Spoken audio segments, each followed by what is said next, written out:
Everyone, আসসালামু আলাইকুম। কেমন আছেন আপনারা সবাই? আশা করছি সবাই ভালো আছেন। আজকে চলে আসলাম নতুন একটা রেসিপি নিয়ে। আজকের রেসিপিটা হচ্ছে আমরা জেলির রেসিপি। তো চলুন শুরু করা যাক।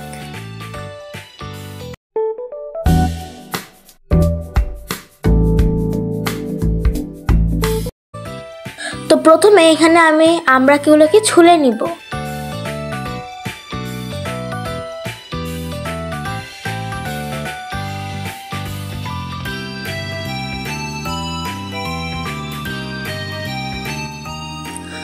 তো এখানে আমি সবগুলো আমরা ছুলে নিয়েছি। ছুলে নিয়ে এখন ধুয়ে নিব। ধুয়ে নিয়ে আমড়াগুলোকে আমি একটা পাত্রে দিয়ে দিলাম 2 কাপ পানি।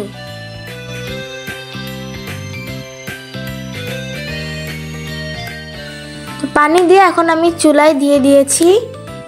আর এখন কিন্তু আমড়াগুলো ফুটতে শুরু করেছে।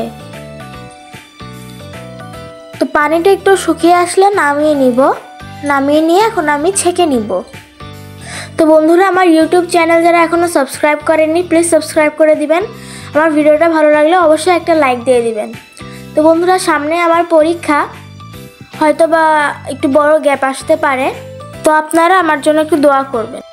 তো এখন আমি দেখাচ্ছিলাম আমড়া থেকে কতটা পরিমাণে রস বেরিয়েছে।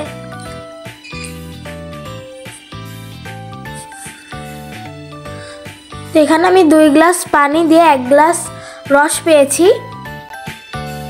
তো এখন আমি একটা কড়াইতে দিয়ে দিলাম 1 গ্লাস চিনি।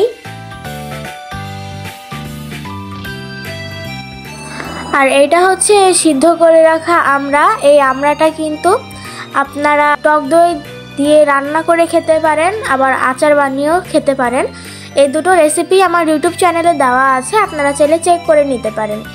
তো এখন আমি আমড়ার রসটা চিনির মধ্যে দিয়ে চুলায় জাল দিতে দিয়ে দিয়েছি।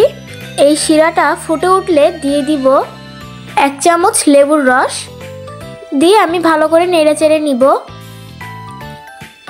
লেবুর রসটা দেওয়ার পর দেখবেন কালারটা একটু ডিপ হয়ে আসবে। তো এই পর্যায়ে আমি চুলাটা একটু লো আঁচে রেখেছি। তো এখন আমি জেলিটাকে চেক করে নিব জেলিটা ভালো হয়েছে কি না। তো এখন আমি একটা পাত্রে জেলিটা নিয়ে নিয়েছি। ঠান্ডা হওয়া পর্যন্ত অপেক্ষা করব।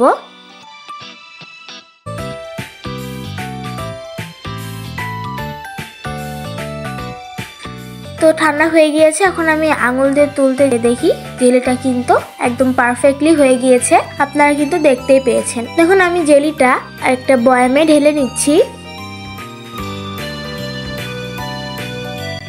তো এটা ঠান্ডা হলে আপনাদের সাথে ফিরে আসছি। ঠান্ডা হয়ে গিয়েছে। ঠান্ডা হতে আমার 3 ঘন্টা সময় লেগেছে।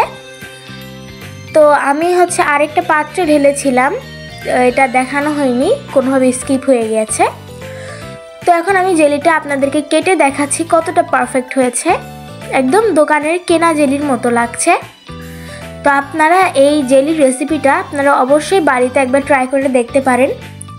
অনেক পারফেক্টলি হবে কিন্তু জেলিটা। আর জেলিটা খেতেও কিন্তু খুবই সুস্বাদু। আপনারা বাড়িতে অবশ্যই এটা ট্রাই করে দেখতে পারেন। আর এতে কিন্তু আমি কোনো ফুড কালার দেইনি, এটা কিন্তু ন্যাচারাল রং। আর এই চিনিটা হচ্ছে ব্রাউন সুগার, তো সেই জন্য এই জেলির কালারটা একটু ব্রাউন এসেছে। তো বন্ধুরা, তৈরি হয়ে গেল সুস্বাদু আমড়া জেলির রেসিপি। তো আপনাদের কাছে কেমন লেগেছে অবশ্যই কমেন্ট করে জানাবেন। আজকের মতো এখানেই বিদায় নিচ্ছি। দেখা হবে খুব শীঘ্রই নতুন কোনো ভিডিওতে। সেই পর্যন্ত সবাই ভালো থাকবেন, সুস্থ থাকবেন। আল্লাহ হাফেজ।